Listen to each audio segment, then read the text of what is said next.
সম্পর্কে এত দূর আগিয়ে আর সম্পর্ক যখন এমন এক জায়গায় দাঁড়িয়ে যেখানে আপনি শুধুই পাচ্ছেন আঘাত, কাছের মানুষটাকে হারানোর ভয়, এই সময় অনুভব করা বিষয়গুলি কিন্তু আপনার জীবনটাকে একেবারে বদলে দিতে পারে।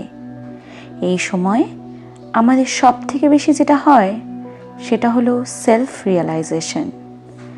সেই অনুভব বা অনুভূতিগুলির দ্বারা আমরা কিন্তু নিজেদের জীবনটাকে একটা পজিটিভ দিকে পরিবর্তন করতে পারি। মনে রাখতে হবে, যা হয়েছে তা ভালোর জন্যই হয়, তবে সেই ভালো পরিবর্তনশীল।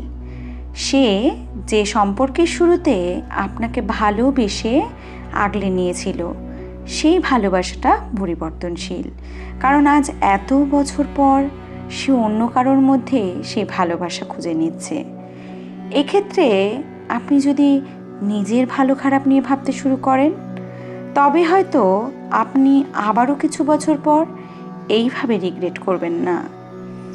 সম্পর্ক যখন টানাপোড়েনের মধ্যে চলছে, তখন নিমেষেই আপনি একা হয়ে যাবেন।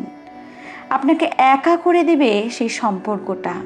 কিন্তু এই সময় নিজেকে সঠিক রেখে সেই একাকিত্বকে কাজে লাগিয়ে নিজের প্রতিভাকে একটু সুযোগ দিন, নিজের প্রতিভাকে বিকাশের দিকে মন দিন, নিজেকে সময় দিন, নিজেকে গড়তে শিখুন।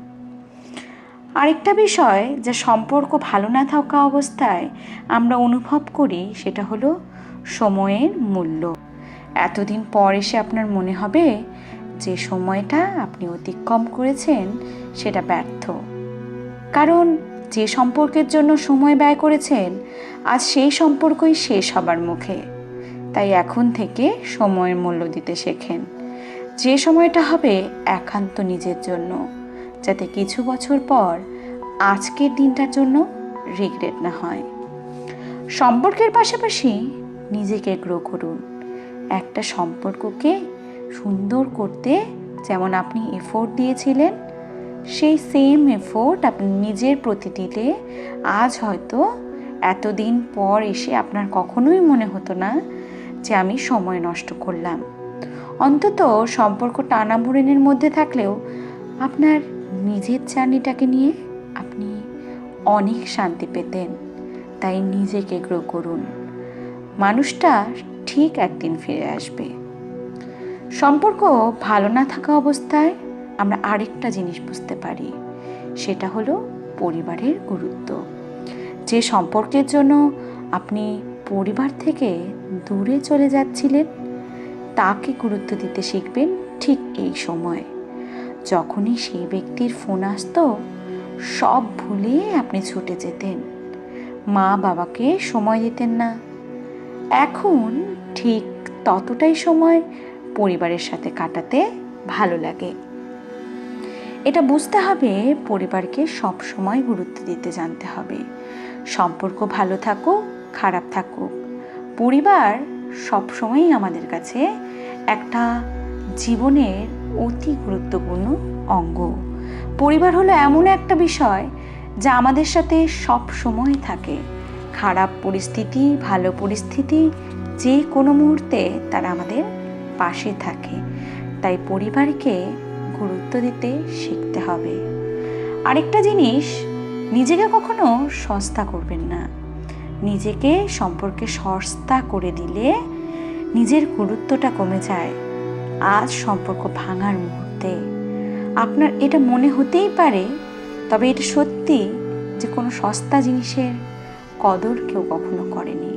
তাই নিজেকে দামি তৈরি করুন, এতটা দামি যাকে পাওয়ার জন্য মানুষের মনটা ছটফট করতে থাকে। দামি হিসাবে নিজেকে তৈরি করতে নিজেকে সময় দিন, নিজেকে মূল্য দিন, নিজের গুরুত্বটা বুঝতে শিখুন। আজ থেকে নিজের প্রতি ফোকাস করবেন, নিজেকে ভালোবাসবেন। সম্পর্ক ভালো হবার হলে তা স্বল্প প্রচেষ্টার মাধ্যমে সম্ভব। এবং আরেকটা জিনিস মনে রাখতে হবে, আপনি সম্পর্ক ভালো করতে চাইলেই কিন্তু সম্পর্কটা ভালো হয়ে যাবে না। সম্পর্ক তৈরি হয় দুজনের দ্বারা। তাই দুজনেরই সেম ইন্টেনশন থাকতে হবে। সময়কে কাজে লাগান, জীবনটাকে উপভোগ করুন, আজকের সময়টাকে ভ্যালুয়েবল তৈরি করুন। আজ থেকে পুরো ঘুরে দাঁড়ান, নিজেকে এতটা সুন্দর করে সাজান যাতে সময়কে নিয়ে আপনার কোনো অভিযোগ কোনো কালেই না থাকে। সম্পর্ক ভালো হোক বা খারাপ, যাতে আপনার কখনো এটা মনে না হয় যে নিজের জন্য কিচ্ছু করতে পারলাম না। এখনো সময় আছে, আজ থেকে নিজেকে বদলে ফেলুন। এই খারাপ সময় থেকে পজিটিভ ভাইব সংগ্রহ করুন, এগিয়ে যান। আপনি পারবেন, বিশ্বাস করুন, আপনি পারবেন। আপনাকে পারতেই হবে, আপনাকে পারতেই